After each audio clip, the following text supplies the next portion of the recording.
now it's a vacation. Bacon, egg, and holidays.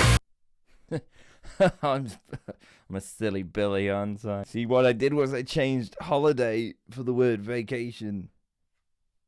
Hi guys, welcome to the Music B&B. My name is Callum J, and today we're reacting to the TURNSTILE with the album Never Enough. Now, over the past year or so, I've become a fan of TURNSTILE, really enjoying Glow On, but delving into their older stuff too. Over the past few months or so, they've been teasing songs for Never Enough. I've heard some of them. I want to react to the whole thing all the way through. I'm interested to see their progression, to see how well they progress compared to Glow On, if there is progression, if it's going to be the same. Hearing the singles that have come out already, I'm kind of half worried that things are a bit too samey.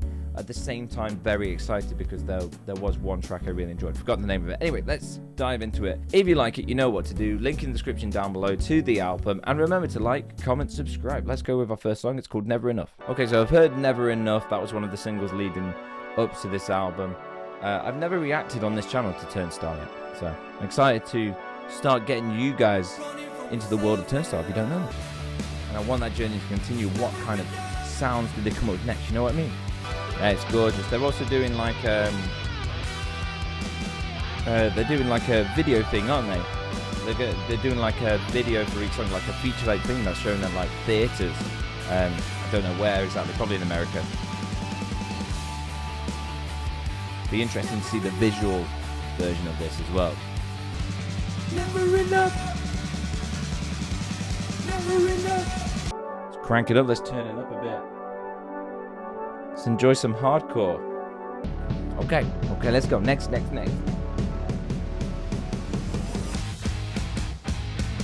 Soleil? Guys. Okay, it's getting interesting. Ah! Yes. Cool.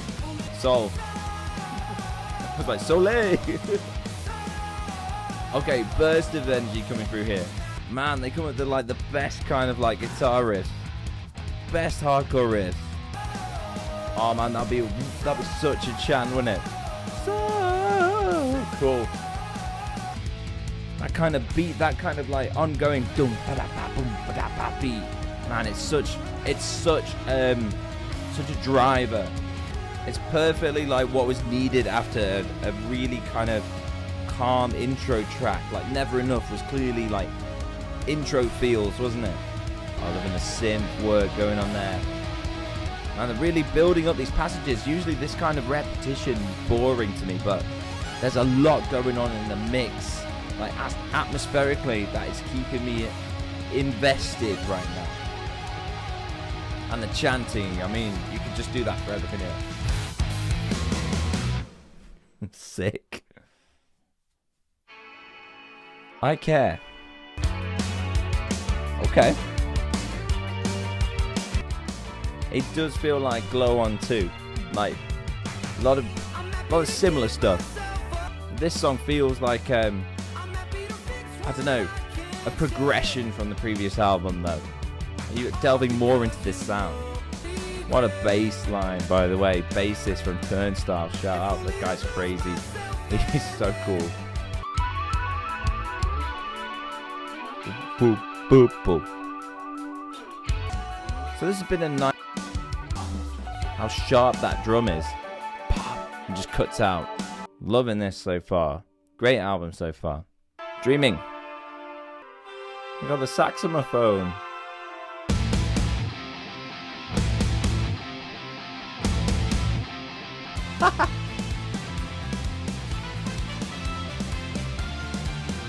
Okay. Love the saxophone flourishes here. Cool chorus. This is the chorus, that is. It's making me smile every time. This is so upbeat. It's so cool. You got like the upbeat, happy saxophone, then you got this dreamlike kind of ethereal sound coming from the vocals. Oh, nice. The saxophone on that.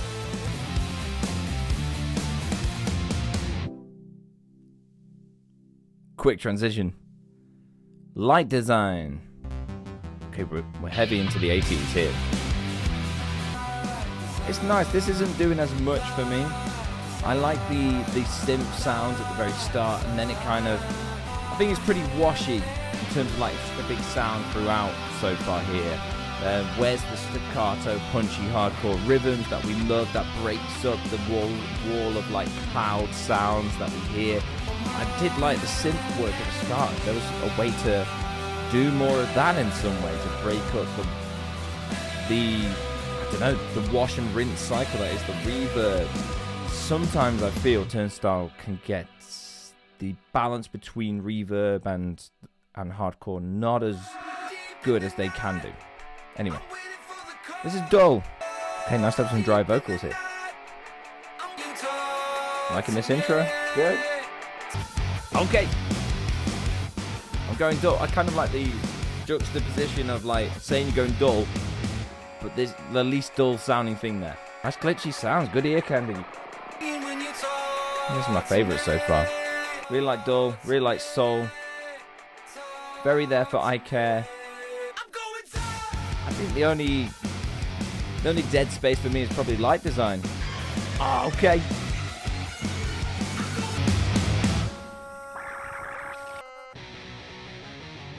Sun shower. I like the ending to dull. Flute solos by Shabaka Hutching? Shabaka Hutching? Hope I said that right. This is awesome. This is chaos. I love that it's called Sun Shower. Like the opposite of a rain shower. Can you hear the crazy percussion? Where are we going? Where are we going? This is hardcore. It could go anywhere. We could have another hardcore section. Or it could be... I haven't heard flute yet. I said there might be flute in this one. Frodo of the Shire. No Sam.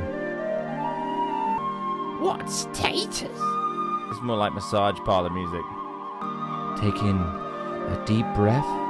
In. And out. This is the calm before the storm, right? What's coming up? Look out for me. Okay. It was nice to kind of be in that moment for a bit. It might have dragged slightly for me with the flute stuff. Yeah. It was just like a section and then a section. It's fine, but... So this is another song that was released prior to the album coming out, so I've heard this before. And I remember myself quite enjoying this, and I haven't heard it since I heard it once. There is one thing to be said about Brendan Yates, who is a lovely vocalist. There are some vocal tropes that he does go for that I've heard before. And this one sounds so familiar, like a song from the previous album. Still can't fill the hole you left behind. You left behind. See, it does sound quite similar. I get the same thing with the lead singer from the story so far. I have to say there have been, though, more vocal passages that were quite interesting. Maybe less repetition than the previous album. And the creativity that this band has definitely like brought hardcore more to the fore than any other, at least to my knowledge, any other hardcore bands. Yeah, but they've done a lot for the genre, and I think they've also shown how the genre needs to be pushed, and I think that's important. I think a lot of true hardcore people may dislike Turnstile because of, you know, all the variation they're doing, because it clearly works when we do things that are interesting, unique. It works. For me, this one went on a bit too long. It does. It goes on too long. I think this is a common thing in this album in particular. There's a lot of these long, synth, drony, calm passages, which are fine, you know. I think if I wasn't fully just focusing my mind on reacting and reviewing, I think I'd be well chill listening to that. This Ceiling. Okay, this is a short track. Jesus. Silly chipmunk vocals. I think after such a long kind of calm passage, this isn't the direction I wanted it to be. You know, I wanted to suddenly be hit by something again, and now it's just like, here's another calm thing we did. Okay, seeing stars. I'm a big fan of the small songs, and that's why I love hardcore. Is quick, short songs is a trope of hardcore, and I really love that, because I imagine when these guys were writing, they just maybe wake up one day, just make a short little thing, and then, oh, there we go, that'll do. So this one was also a single released before the album. I didn't have too much to say about this one, to be honest. It's okay, but we do get some nice guest vocals. Hayley Williams, I think, sings on this. Yeah, actually got guest vocals from Dev Hynes from Blood Orange and Hayley Williams, both on this. It feels like yet another nice kind of transitional track. What baffles me is when you see like these Turnstile concerts, they'll be playing any song, they'll be playing this song, and people are still like diving off the stage. Any other band playing this, you wouldn't see people diving off the stage still. That's hardcore for you. This was another single leading up to the album, and I loved it. It was so cool. It's chaos, it's chaos.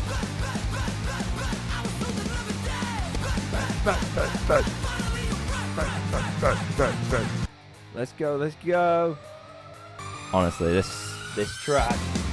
Sometimes I feel like Turnstile were those kids who got like one of those DAWs studios like Logic Pro and just decided to put a bunch of effects and everything. Let's do reverb on this, let's do chorus on this, let's do flange. But it works so well. It just sounds so dreamy with all that combined. Okay, this is Slow Dive. I haven't heard this one. Okay. Bit of a chunk riff. Oh, nice. Nice vocal run there. Oh, I like that. Okay, some kind of varied vocal style we got singing here. A nice melody. I love that little melody. Slow dive. That's cool. Slow dive. Hi ho. Oh no, I've ruined it for everyone. It's the hi ho call from the Seven Dwarves. Awesome.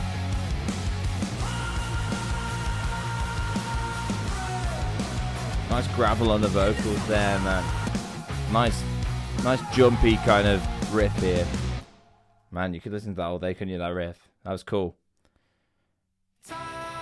Time is happening. I'm liking the melody here.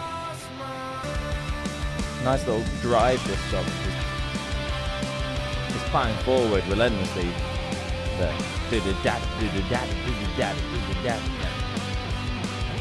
Almost got pop punk kind of flavour to this. Yeah, really kind of not as focused on the lyrical density here. It's very sparse lyrically, isn't it? You could have had something like time is happening, devastating, need to go back again, that kind of thing, but it's no. It's a we got another ambient passage before our final track.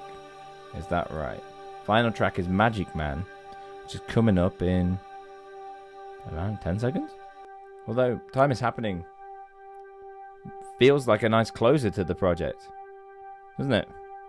With this one single synth sound. Oh, I see. It trailed into the next song. Oh, made it even more of an outro. It's almost Wizard of Oz. Can't speak. It's almost like the Wizard of Oz. In the way, why did I struggle with that? In the way you got this like Magic Man. Oh, Magic Man. You know, like the wizard shouting out to some kind of magical person, magical being. I get that this is the final track, but I'm a little bored here. I'm a little bored. I think it's the drone. As an experience, I get why this is the last track, you know, and if I was listening to this, you know, falling asleep or, I don't know, on my walk to work, on the bus, whatever, or just like on a car journey, this would be perfect for a car journey, wouldn't it? You know, and that's not to say this song doesn't have its merits. It clearly does. Maybe I wouldn't get to this point in the album, you know, I'd stick the album on, but I wouldn't get to this point in the album before I'm on to the next thing, or, you know, life gets in the way. I would like a tad less reverb on the vocals, but I get that that's Turnstile's style. Okay. Come on. Come on. Oh. The Cutout and Silence. I'm not a fan of a cut out in silence. I get that it's the end of the album though, so that gives it a definitive finish before Spotify plays the next whatever for you. I get it. Okay, let's review this project. I like to review on the 5 following criteria: the flow, the lyrics, the artwork, the production, and the singing. So let's start with the flow. I give each score out of 10, then kind of overall. So the flow of the project, I think I'm going to give a 6. I felt that there was this really nice roller coaster start, and I thought, yes, this album's going where I want it. It's got ups and downs, it's got breaks where it needs, but then as we got further into the album, the breaks were just too long, man. And I love the atmosphere and the world building that was made through this sound that Turnstile have created, but it was just too long. It feels like they've gone from Glow On, where they had these like soft passages every now and then, and they've gone a bit more grandiose. So look at us and look at how well we did this sound. Let's carry on with our extravagant interludes. Oh, how fancy are we? That's what it felt like. So that made it 6 for me in terms of the flow. Lyrically, I've loved all the lyrics. The positivity that shines through Turnstile's lyrics, even when the lyrics themselves aren't positive, is crazy. They seem to have this kind of just upbeat positive vibe. It's kind of like sad boy upside down. It's really interesting. It's an 8 for me lyrically. I think sometimes what doesn't help the lyrics shine through as much is when they are washed in reverb, and I felt in some places, especially where there's not as much going on in the mix in the background, drying up those vocals just helps and allows the listener to really hear them. And those moments where the vocals were dried up a bit was where I was engaged with the vocals. Artwork for me, it's kind of a follow-on, isn't it, from the previous album, in this kind of like just a picture of the sky. It's nice. I like the Turnstile aesthetic. I'm going to give it a 10 because it's not just about the album cover, it's their aesthetic overall. And if they're going to carry on with this kind of genre that they create for themselves, they're still in this kind of era of this sound, then why not carry on? It's a bit like what Charlie X did with Brat, and all their albums made them all the kind of a similar style with the kind of weird font. And I like that. I appreciate a good kind of color scheme and a good world building. And seeing the videos and probably this feature-length film, the color scheme and the aesthetic of Turnstile is definitely something to be admired. So yeah, it's a 10. Production for me is a 9. The production on it is perfect throughout. Obviously, there's nothing wrong with it. They're a massive band and they get the best production possible. But the production is too awash sometimes in reverb, as I've said. And I think it just needs drying up just ever so slightly. Get the towel, dab it slightly. Don't completely dry it, but dab it slightly. You can afford to do that in places. I feel like maybe because the vocals are quite, loud and shouty, that sometimes they put the reverb on it so that it fits within the context of the music that's going on around it. But I say, let it be brutal at times. Let it be more humanized at times. And then the singing, as I mentioned in the project, there are some vocal tropes that the lead singer goes for.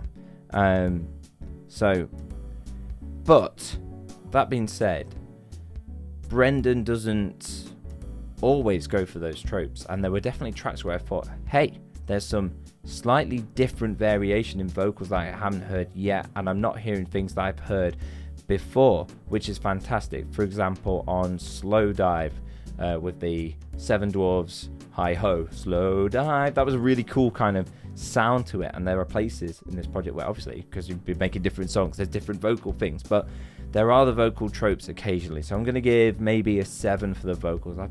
I would have liked some more variation in vocals and in the way that things were sung at times. So yeah, a 7 on that. So overall, if I could give this project never enough rating, I'd probably give it somewhere like a 7.5 to an 8. It's definitely something I'm coming back to, but there'll be places where I might skip, I might glaze over some parts of the project, but there are bits within this album that are worth it. 2000%. Feel free to agree or disagree with me in the comments. That's the whole point of reviewing music, and you are entitled to your opinion. You're entitled to disagree with me as much as you can. On this channel, we also react to independent music. So if you want to hear some music that isn't the most popular stuff out there, as well as popular music reactions, this is the place to be. And remember, in a world where everyone wants to be heard and no one's doing the listening, be the one that does the listening. Goodbye, I guess. It's time to react to Sabrina Carpenter's new song, Manchild. If you like it, make sure to like, comment, subscribe, all those things. Let's go.